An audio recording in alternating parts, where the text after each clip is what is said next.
Meus amigos, primeiramente uma boa noite a todos.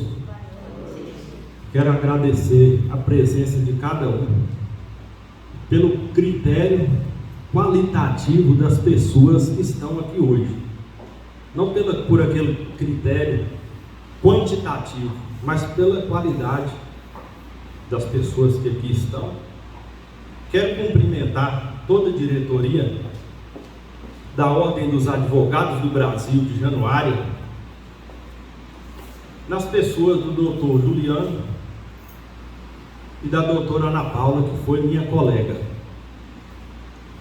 Agradeço muito a oportunidade de poder falar aos senhores aqui hoje sobre alguns temas referentes ao direito. Não ao direito penal, ao direito civil, ao direito. Falamos do direito nesta noite de hoje. Meu nome é Alexandre Augusto Carvalho Simões, venho aqui da cidade de Brasília de Minas, para falar um pouco com os senhores sobre alguns assuntos importantes do direito, neste caso, do direito criminal, um pouco também sobre o direito civil, por que não? E o tema que eu escolhi é a respeito do problema da parcialidade da instrução criminal e a aplicação subsidiária obrigatória do processo civil a respeito da fundamentação do processo penal. Então, o que eu faço? Eu trago aqui de imediato questões de natureza técnica, da praxe jurídica, da prática do direito, daquilo que a gente vive no dia a dia. Então eu vou começar a falar sobre questões em relação a essa parte sobre a parcialidade da instrução criminal. O que seria isso? A instrução criminal é todo aquele apanhado que serve para apresentar ao juiz o resultado das provas que são coligidas nos autos, que foram colhidas, vão para os autos, para que o juiz então profira uma decisão. Então, há poucos dias eu estava fazendo uma audiência de instrução ali na cidade de Brasília de Minas, sentado, tranquilo, quando então o juiz ali chamou a testemunha para ser ouvida. Essa testemunha era um policial que havia participado da ocorrência. Então ele se sentou naquele momento e o juiz perguntou a ele: o senhor se lembra alguma coisa em relação aos fatos? O policial então respondeu a ele: eu me lembro vagamente, eu não me lembro muito bem do que aconteceu, porque já tem uns 3 anos. Então nessa hora aquilo me chamou a atenção. Eu fiquei pensando, se ele não se lembra, ou se ele se lembra vagamente, como que ele vai prestar o depoimento perante a justiça? Nesse momento, o órgão do Ministério Público pede a palavra e fala com ele, pede ao juiz para ler o relatório policial que houvera acontecido há 3, 4 anos atrás. E eu, muito tranquilo, isso é de praxe, né, da advocacia, foi lido o depoimento. Só se recorda de que aconteceu isso, e fez uma página de depoimento escrito e leu para aquele cidadão naquele momento. Aí, para essa testemunha, né, que é um policial, se eu se recorda, agora eu me recordo. Então agora nós podemos começar a instrução. E aquilo me chamou um pouco a atenção, mas eu também, a gente já é acostumado com aquilo. Eu falei assim, isso aqui não é uma coisa muito importante também não, isso aí toda vida acontece. Quando então, no episódio 108, do professor Mário de Oliveira Filho e do Mário Nassif, ele trouxe um advogado, salvo engano, de Belo Horizonte, que levantou esse assunto, e isso me chamou muita atenção. Por quê? Porque logo o fiscal da lei, que é o Ministério Público, ele deixou de cumprir, de fiscalizar o correto cumprimento de uma lei. Qual é essa lei? A lei que prevê exatamente o contrário, que você não pode fazer esse tipo de leitura, e nós não nos atentamos para isso, na prática jurídica. Isso está lá no artigo 204 do Código de Processo Penal, que fala o seguinte: o depoimento será prestado oralmente,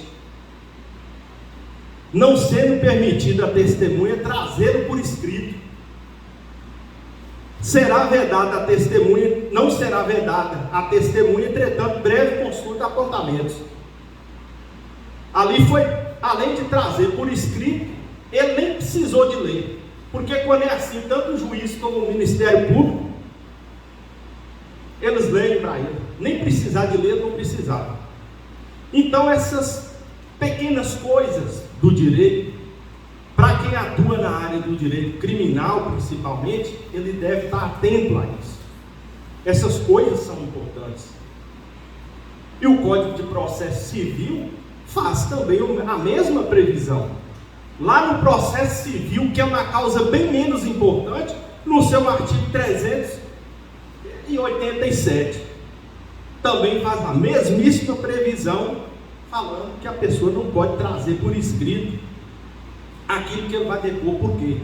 Porque o que se interessa com a testemunha é se ele se recorda dos fatos, se ele sabe o que está acontecendo no momento, naquele momento, e não você simplesmente fazer a leitura.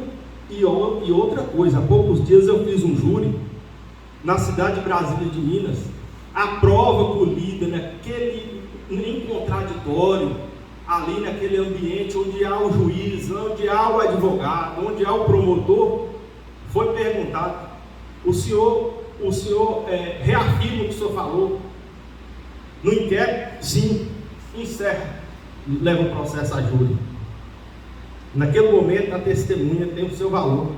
O jurista Eugênio Pacelli, sobre o assunto, ele diz o seguinte: o que se deve impedir é a memória prévia da narrativa, como se o conhecimento dos fatos dependesse de informações de terceiros.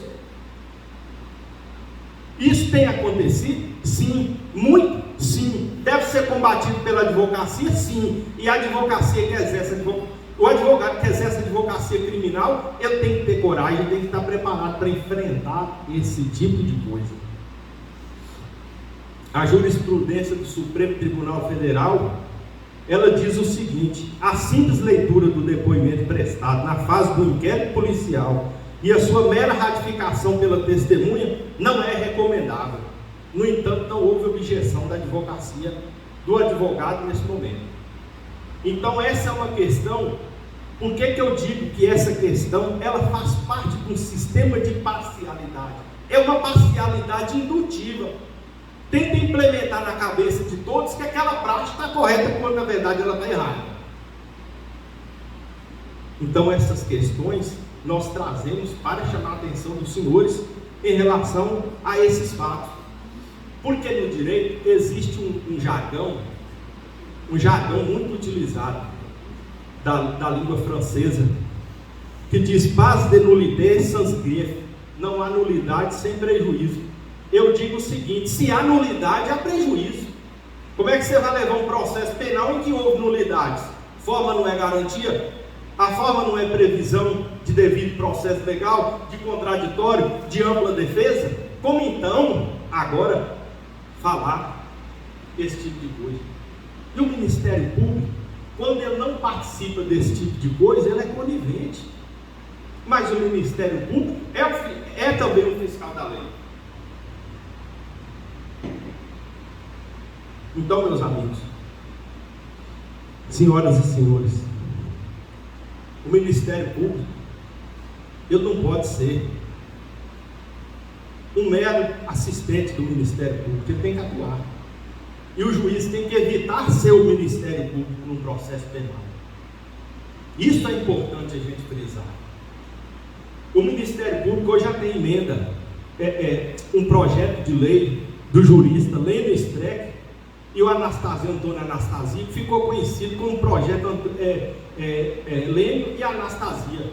É um projeto de lei que busca colocar no Código de Processo Penal a imparcialidade do promotor, porque quando tem coisas que servem ao réu, o promotor também tem que trazer. Ele tem que fazer essa previsão. E isso aí já está previsto no Código Penal alemão, no seu artigo 160, no Estatuto de Roma, artigo 54 do Estatuto de Roma, faz a mesmíssima previsão, e temos esse interesse que o Lênio Streck sempre tem tido com essas questões. Por quê? Porque nós vimos há pouco tempo o que transformou um processo de um ex-presidente. Toda uma parafernália jurídica foi engendrada, foi ultrapassada, gastou-se muito dinheiro público para depois os tribunais anularem aquelas decisões. E hoje, inclusive, saiu condenação do Tribunal de Contas, de órgãos do Ministério Público, inclusive do Rodrigo Janot, em relação a essa situação. Então o Ministério Público deve guardar também a sua imparcialidade. São esses temas importantes que a gente traz à tona, para que os senhores me ajudem também. Eu não tenho mais conhecimento do que ninguém aqui, eu apenas tive um pouco de percepção em relação a essa matéria, a esse tema. Outra coisa importante que nós temos visto é o indeferimento de perguntas seletivas. O que significa o indeferimento de perguntas seletivas? O defensor vira para o juiz e diz a ele: excelência, o meu cliente só vai responder perguntas da defesa. O juiz então diz a ele: se ele for responder só perguntas da defesa, então ele não vai responder pergunta nenhuma. Ou ele responde todas, ou então ele não responde nenhuma, interpretando equivocadamente o princípio do nemo tenetur sedentegere, ou seja, a pessoa não é obrigada a se deteriorar, a pessoa não é obrigada a produzir prova contra si mesmo. É um direito. Agora, há poucos dias houve um habeas corpus nesse sentido, para dizer que o réu vai responder aquelas perguntas que ele entender que é necessário. É o réu na pessoa da defesa. Eu já tive clientes que eu já tive que falar com ele: eu te peço o favor de você não responder pergunta nem minha nem de ninguém, porque o caso dele era dificílimo. Então qualquer coisa que ele falasse ia depor contra ele, principalmente no júri. Então essas questões vão sendo trazidas à tona. E também existe um código que faz essas previsões. O artigo 186 do Código de Processo Penal fala que depois de devidamente qualificado e cientificado o inteiro teor da acusação, o acusado será informado pelo juiz, antes de iniciar o interrogatório, do seu direito de permanecer calado e de não responder perguntas que lhe forem formuladas. Você vê que aqui não tem nenhum artigo definido. Há perguntas, não. Perguntas é aleatório. Isso aí é previsão de lei. Isso daqui é previsão de lei. E isso está também no Pacto Internacional sobre os Direitos Civis e Políticos, adotado no seu artigo 14, que diz que toda pessoa acusada de um delito terá direito em plena igualdade a pelo menos as seguintes garantias: de não ser obrigada a depor contra si mesmo, nem a confessar-se culpada. São esses dispositivos da legislação internacional que também ajudam o operador do direito a aplicar, porque quando há uma convenção internacional e ela é recepcionada pelo direito brasileiro através de um decreto, ela passa a ter, em determinadas hipóteses, até estrutura de uma emenda constitucional. E isso aí tem que ser então verificado e aplicado para todos. Também na Convenção Americana sobre Direitos Humanos, no artigo 14, faz a mesma previsão, que o direito de não ser obrigado a depor contra si mesmo, nem a confessar-se culpado. O interrogatório é um ato de defesa, não é um ato de acusação. Então a gente pede para que os advogados, o problema é o seguinte, gente, é aí que mora a questão do bom senso. Qual é o momento que existe para você fazer isso? É ali na audiência. E a depender da forma como você aborda o assunto com o juiz, você já perdeu a causa. E a depender da forma que você deixa de abordar, você também perdeu a causa. Porque você deveria ter mantido o seu cliente em silêncio. E você então não tomou a palavra e não pediu para que essa lei, para que essa regra fosse devidamente cumprida. E essas coisas são tão assim importantes no direito, que o artigo 15 da lei de abuso de autoridade, sabe o que vai falar? Vai falar que é crime você obrigar uma pessoa a falar, a depor, se ele diz que quer permanecer em silêncio. Se ele falou que quer permanecer em silêncio quando das perguntas do Ministério Público, não pode então ser feitas perguntas. Em um tribunal do júri, um assistente de acusação, antes da publicação da lei de abuso de autoridade, eu falei que o cliente ia manter o direito ao silêncio. Ele então começava a perguntar. Aquelas perguntas são retóricas, são perguntas nada, são acusações antes da hora de falar. Por isso que vem a lei e fala o seguinte: se ele falou que não vai falar, então também ninguém vai perguntar. Essa é a regra, e nós temos que seguir a regra do jogo. A formalidade, o processo, o rito, o procedimento, ele é garantia do cidadão. E isso é uma coisa absolutamente importante.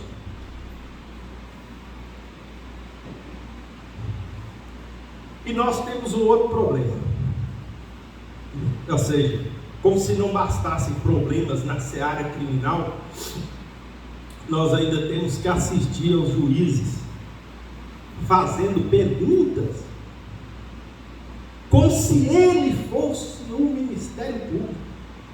O Ministério Público, gente, vocês sabem que o Ministério Público hoje é remunerado igual ou até mais do que um juiz.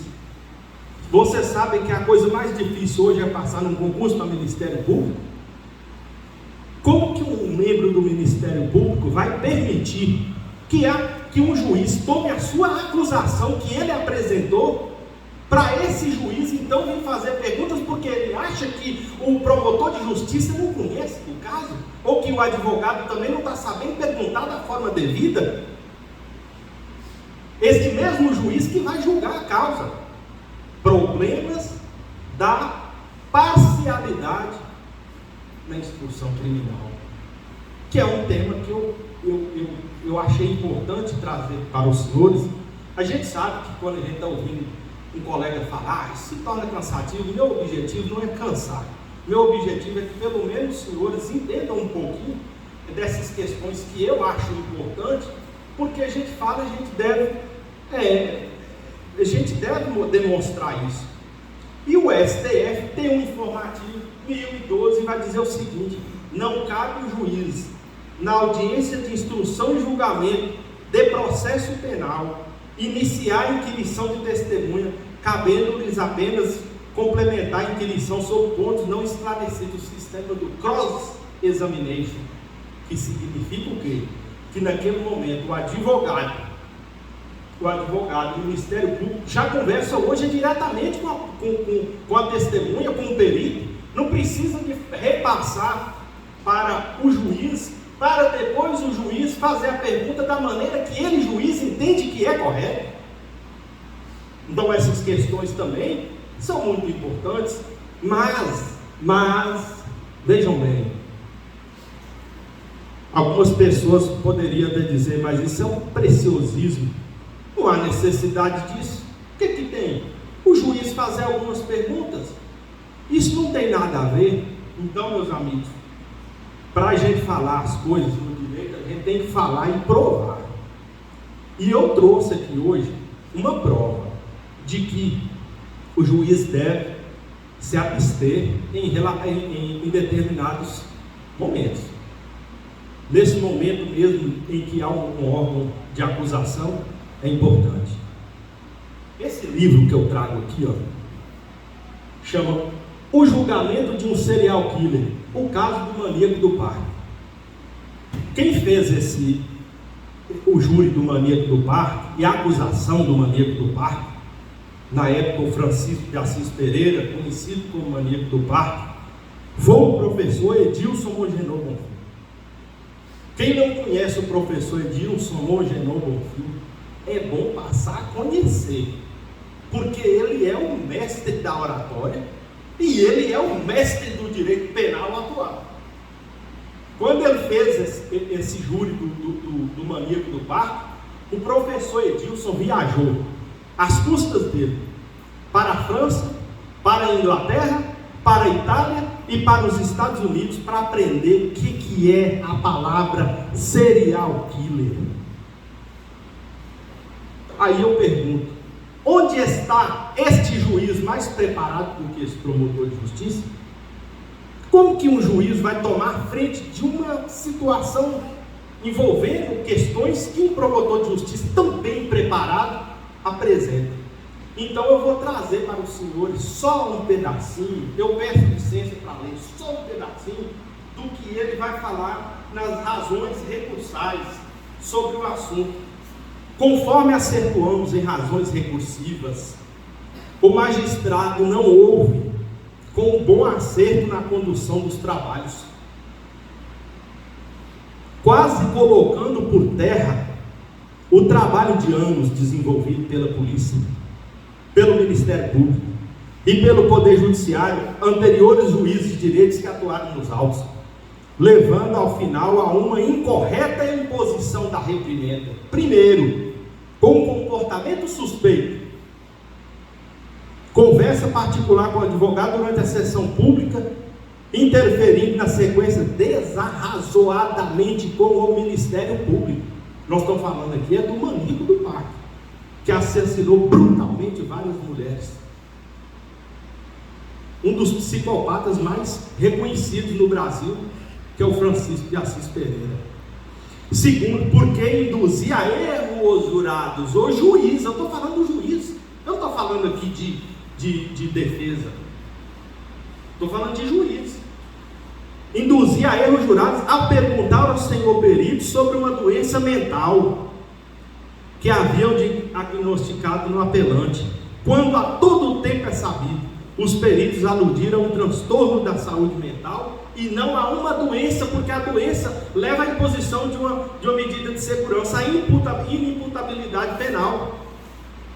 Eles não falavam em doença mental, transtorno de personalidade é diferente.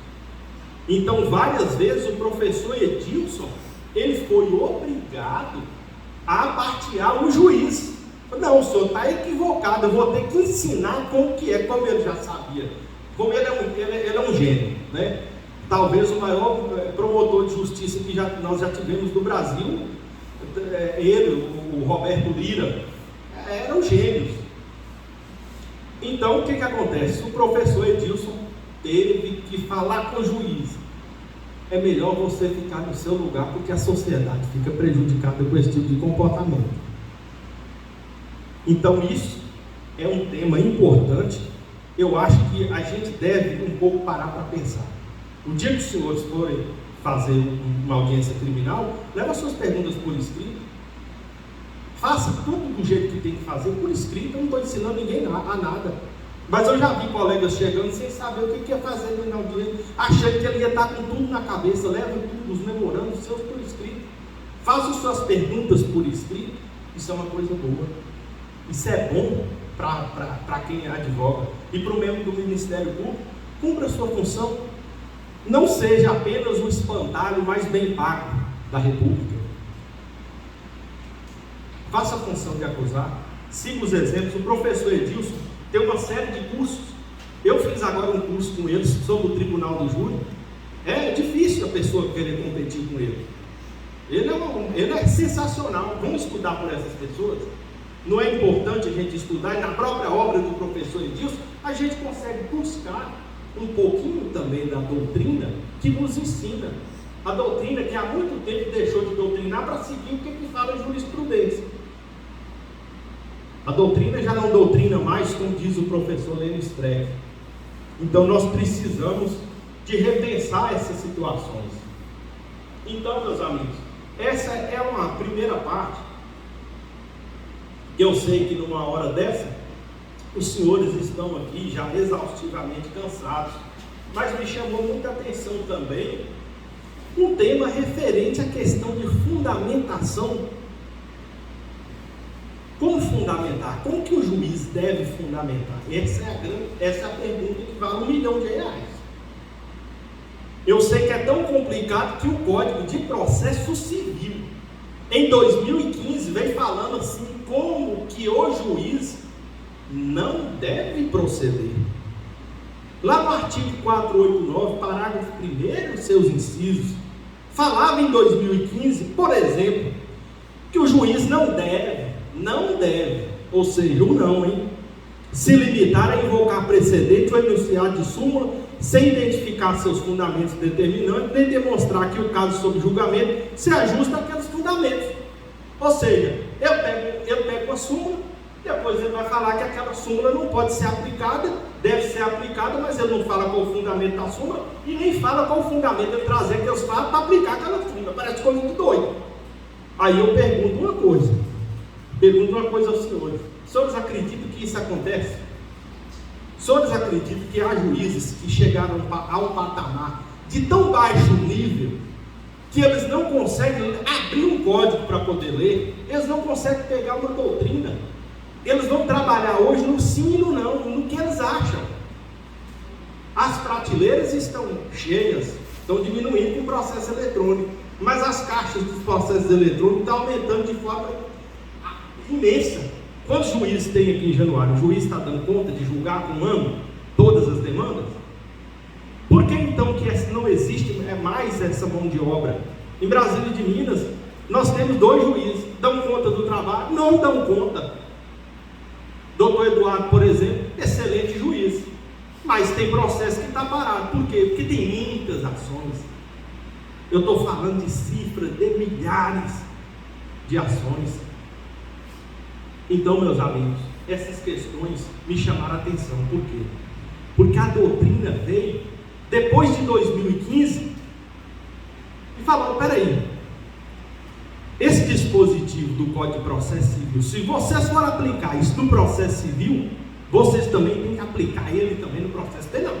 Porque se no processo civil você vai aplicar uma coisa tão minudentemente explicada, como que não se deve proceder, seguindo as regras do artigo 93 da Constituição Federal, então no Código de Processo Penal, quando se tratar de processo penal, então aí que deve ser aplicado. Então começar a requerer a aplicação desses dispositivos por analogia ou por interpretação extensiva, com base no artigo 3º do Código de Processo Penal. E foi assim que se procedeu, até que em 2019, o que o legislador fez? Ele fez um Ctrl+C e um Ctrl+V no Código de Processo Civil e colou no Código de Processo Penal no artigo 315. Resolveu o problema? Não. O problema das fundamentações das decisões, ele talvez seja o problema mais complexo do mundo jurídico. Eu não dou conta de falar sobre isso, eu venho trazer certos assuntos. Lá não tem um artigo 926 que fala que o juiz, que os tribunais devem manter a sua jurisprudência estável, íntegra e coerente? Como que pode então? Mas espera aí, existia uma jurisprudência que não era coerente uma com a outra? Eu acho que sim, porque eles fizeram essa previsão agora, em 2015. Emenda de quem? Lênin Luiz Streck. Então, meus amigos, tudo isso a gente traz para dizer aos senhores da importância que existe da fundamentação de uma decisão. O tema é difícil, o direito é um fenômeno complexo. Então, o ministro Gilmar Mendes, à época advogado-geral da União, ele fez um parecer muito interessante sobre esse assunto, dizendo o seguinte: daí afirmar-se corretamente que a pretensão à tutela jurídica, que corresponde exatamente à garantia consagrada no artigo 5º, 55 da Constituição, contém os seguintes direitos: direito à informação, que obriga o órgão julgador a informar a parte contrária dos atos praticados no processo e sobre os elementos deles constantes. Quem nunca ouviu falar que advogado impetra, o advogado impetra ordem de habeas corpus para ter acesso a partes do processo, a partes do inquérito já concluídos? Isso daqui, meus amigos, é da doutrina alemã, que é uma doutrina de um nível bastante elevado para a nossa sociedade atual. Direito de manifestação, que assegura ao defendente a possibilidade de manifestar-se oralmente ou por escrito sobre os elementos fáticos e jurídicos constantes do processo. Ou seja, direito de manifestar. Isso aqui não está falando do contraditório. Agora, o mais importante, que eu acho que todo mundo tem que ter um pouquinho de atenção: direito de ver seus argumentos considerados, não apenas falados e escritos no processo, mas considerados para negar ou para aceitar, mas tem que ser ouvido, né? Que exige do julgador a capacidade, inteligência, né, de apreensão e isenção de ânimo para contemplar as razões apresentadas. Vejam bem, os doutores elaboram a petição inicial. Eu vou falar com toda franqueza. Tem juiz que nem lê. Aliás, tem juiz que já não é mais o juiz da causa, mas é o estagiário da causa que está julgando. São os assessores que você percebe que eles não têm a mínima, começa a se eleger os estagiários para fazer os julgamentos. Isso começa a pesar, porque seus argumentos deixam de ser considerados. E o que vale um advogado sem argumento? Ou com seu argumento aniquilado, morto, suprimido por uma não leitura, por uma não consideração? Essas são questões importantes que a gente deve proceder aos embargos declaratórios, aos agravos. O advogado hoje, os senhores sabiam que há uma facilidade até para poder fazer a sustentação oral nos tribunais? E que aquele pessoal que está lá, ele está sendo pago com o seu dinheiro, e ele tem que parar para te ouvir. E se você é advogado, você pode chegar e falar, e o que tiver que falar em favor da defesa, o advogado deve falar. Lembra do que Sobral Pinto falou? Que no exercício da profissão não é lugar para covarde. Se você é covarde, você não lida com o processo penal. Não é seu lugar. É um lugar tenebroso e muito complicado. E aí, o que acontece com essa questão de julgamentos? Sabe o que acontece? Os juízes começam a entender que eles devem aplicar a sua moral pessoal, aquilo que ele entende, aquilo que ele viveu na infância, aquilo que ele viu de um colega, de um amigo, de um vizinho, achando que a sua integridade moral é melhor do que a do seu vizinho. E aí os julgamentos já é aquilo que Lênin Streck diz: o direito corrige a moral ou vice-versa. Então, para isso eu lembro de um pequeno trecho da obra de Ronald Dworkin, que vai falar na Justiça de Toga. Ele vai narrar um episódio ocorrido entre Oliver Wendell Holmes e Leonard Hand. Oliver Wendell Holmes deu uma carona. Oliver Wendell Holmes, que era um dos maiores juízes da Suprema Corte Americana. Ele deu uma carona para Leonard Hand, eles foram conversando. Ele parou a carruagem. Leonard Hand se afastou, a carruagem também. Leonard Hand vira para a carruagem e diz: juiz, fazei justiça. Nesse momento, Oliver Wendell Holmes pede ao condutor para que parasse a carruagem e voltasse até Leonard Hand e diz a ele: este não é o meu trabalho, esta não é minha função, supondo que então não era a função dele fazer justiça. Pragmática de um lado, cumprimento estrito da lei de um lado, e de outro, não menos importante, talvez até considerado o melhor juiz norte-americano, Leonard Hand, que achava que o juiz faria justiça mas faria justiça dentro dos conceitos morais, e aí do outro então começa a questionar essas situações do direito e da moral. Aplica-se uma moral no caso, ou aplica-se o direito? Essas são questões absolutamente importantes. Então, meus amigos, eu trago, assim, eu não sei, a gente deve aprender a ler o que tem de bom no direito. Tem muita coisa boa. Eu vou dar um exemplo do professor, ele deve me ouvir falando. O professor Eduardo José da Fonseca Costa, um jovem juiz, que hoje representa a classe mais alinhada do processo civil da nova geração. Um autor simplesmente fantástico do direito. Se vocês pegarem a obra dele, o direito vivo das liminares, vocês vão entender o que é uma medida liminar.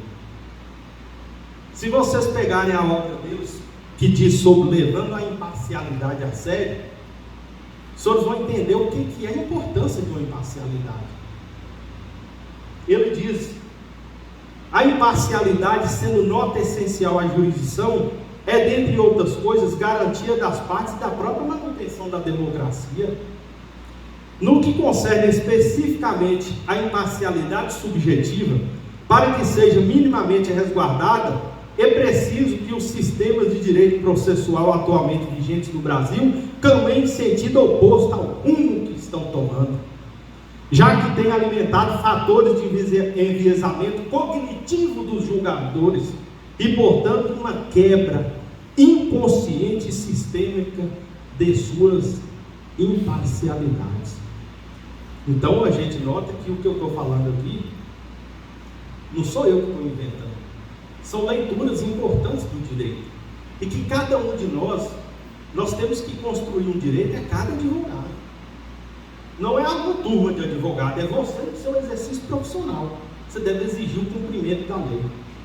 E essa questão das imparcialidades, essa questão dos fundamentos para servir de respaldo, isso daí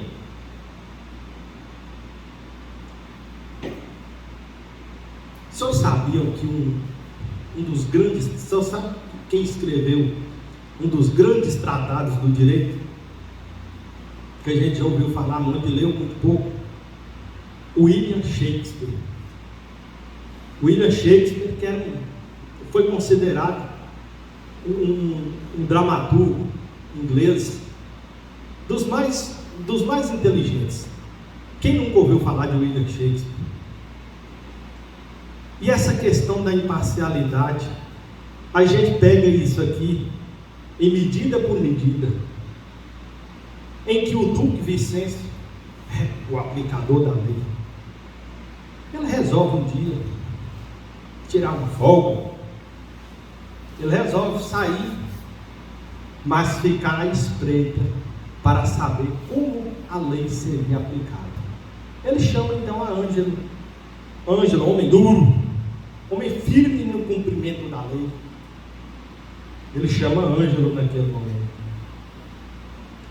E Ângelo recebe a informação de que Cláudia havia fornicado com sua mulher.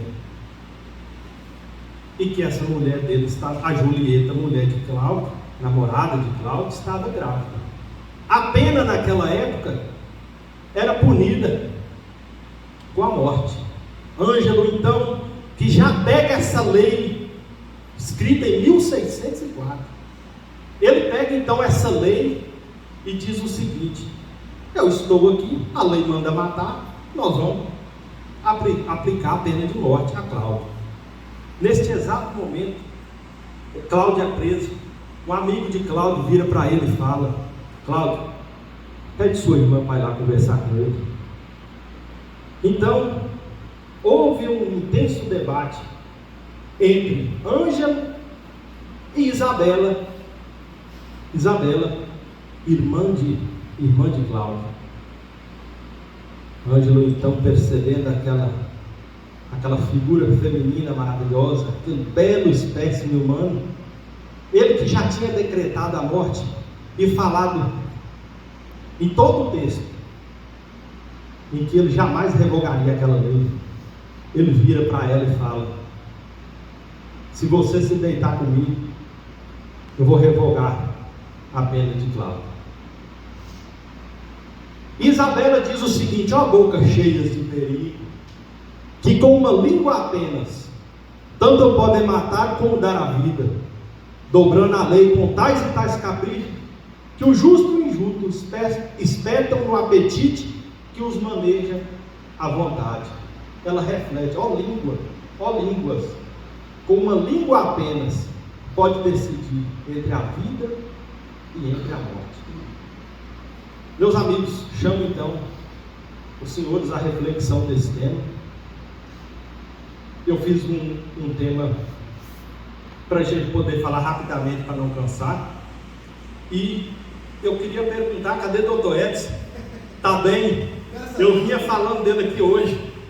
Pessoa sensacional, viu, gente? Foi juiz lá em Brasília de Minas, que deixou uma vaga, deixou uma falta muito grande na comarca de Brasília de Minas, que eu não posso falar aqui, porque está sendo gravado, né? Situação. Manda um abraço para ele, para mim. Obrigado a todos pela atenção e uma boa noite.